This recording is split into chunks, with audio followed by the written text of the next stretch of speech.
everybody, my name is Sarafinu Chaudhary and today I'm going to tell you about another book of my favorite writer Roald Dahl. He has written this book called Charlie and the Chocolate Factory, and the characters of this book are Charlie, who is the main character and the hero, and Mr. Willy Wonka, who is his new friend. Little Charlie Bucket is a poor little child. He does not have any money, and his house is scraggy, and his door is tilted and the cold winds go inside his house. And they have only one bed in the house that is for his four grandparents. One, Grandma Georgina, Grandpa George, Grandpa Joe, Grandma Josephine. Grandpa Joe and Grandpa Josephine on this side, and Grandpa Joe and Grandpa Georgina on that side. And little Charlie Bucket and Mr. Bucket and Mrs. Bucket have a mattress on the floor on which they sleep on. They feel the cold winds when they rush into their room, and it feels so cold they wish they had a blanket, until in the newspaper of Mr. Bucket they said Mr. Willy Wonka was sending golden tickets all around the world for children to visit his factory, and only 5 children were allowed. The first 4 finders were Augustus Gloop, Veruca Salt, Violet Gregory, and Mike TV. And one day, Charlie saw a 50 pence sticking out of the snowbank.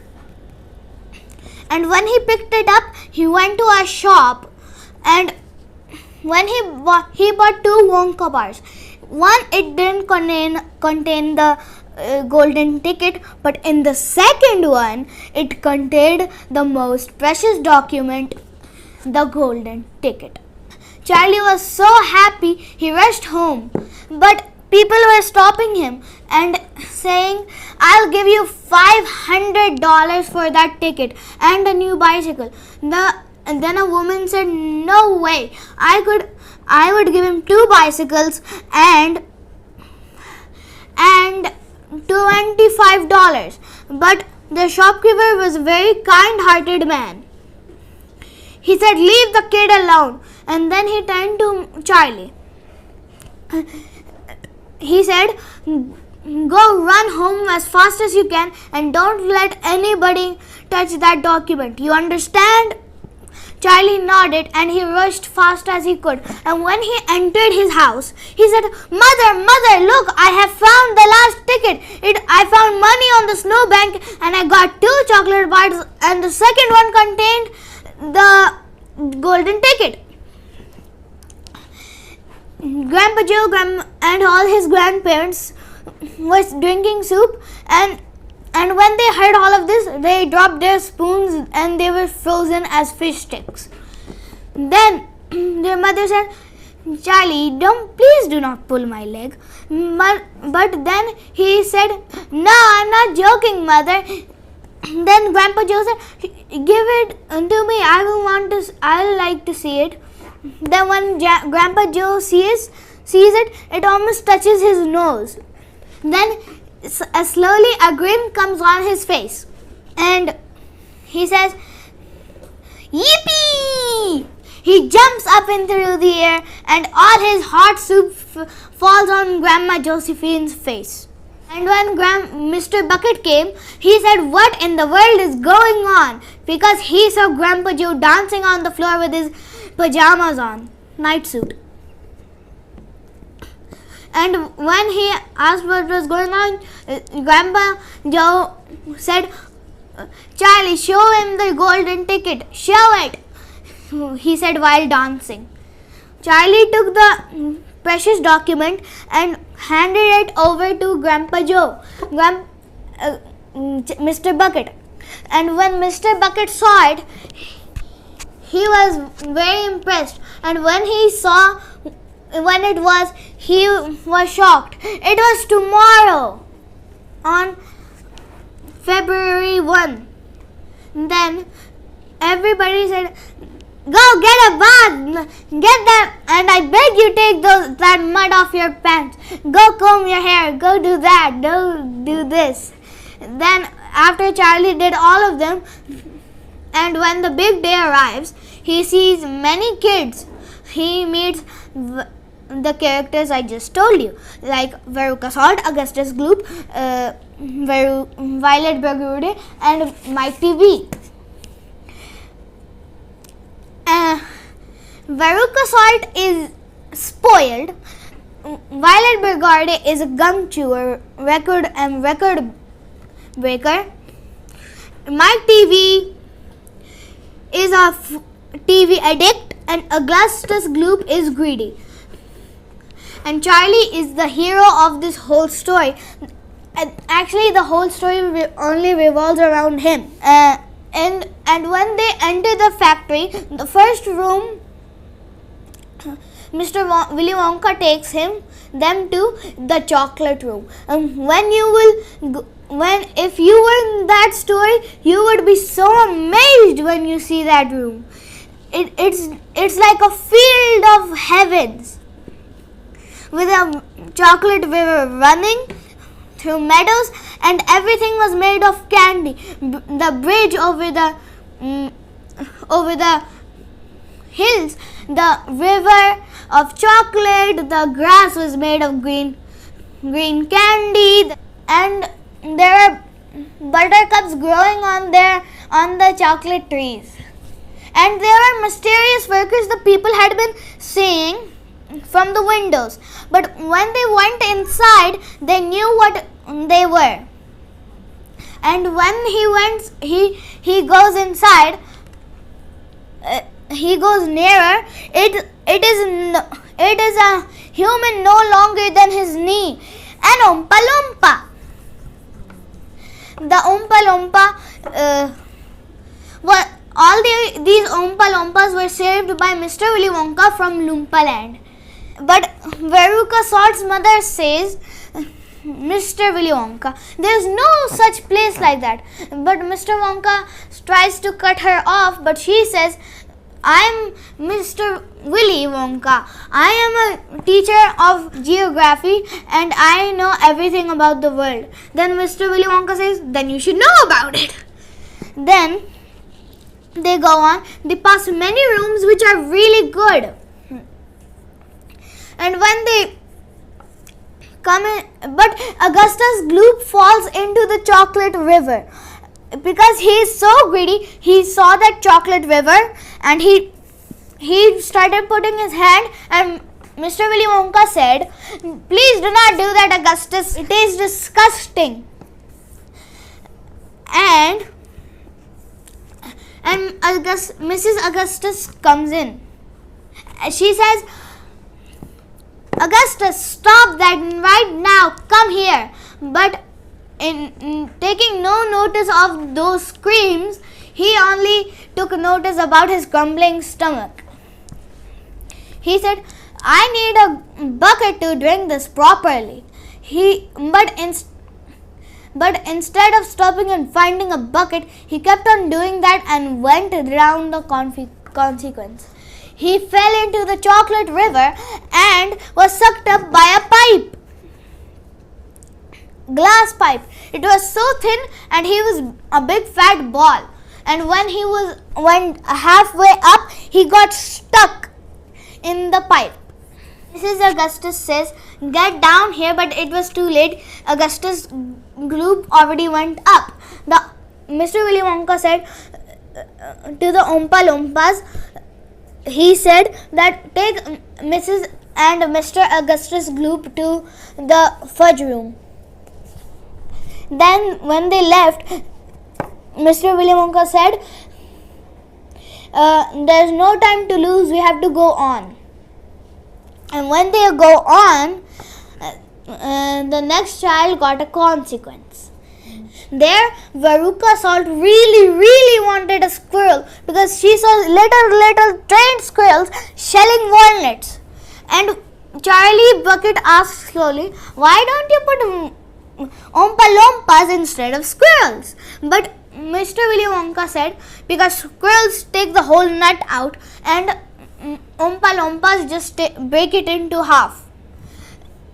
And then but Veruca Salt then said, "Daddy, I want a squirrel." Then her mother said, "No, you already have so many pets." She said, "Mom, I only have 2 hamsters, 2 ponies, 2 parakeets, 2 dogs, 3 cats, 5 hamsters, and one unvenomous snake. And now I want a squirrel." But before then, her father asked Mr. Willy Wonka how much it was, but Mr. Willy Wonka said they were not for sale. But it was too late because Veruca Salt was already in the nut room, and taking her as a bad nut, all the squirrels pinned her down and threw her down the garbage chute. Then her father and mother went down next because to save their spoiled daughter, they had to go after her. And down they went the garbage chute because of the poor squirrels who were about to be taken and jailed at a mansion. So they went on to the next room where Violet Evergarden got an issue. There was a gum machine that was so huge but only gave this piece of gum. Then when she went to she took the gum without asking Mr. Willy Wonka. It was already in her mouth. But Mr. Willy Wonka said, "Don't chew it, spit it out, spit it out." Even her parents scream. She doesn't listen. Mr. Willy Wonka said, "There are only 3 courses I haven't finished in my experiment yet." But then she says, "I can taste the blueberry pie, roast beef, oh juicy and tender." Then there was dessert, popcakes. And when she got to blueberry pie, when she was done chewing,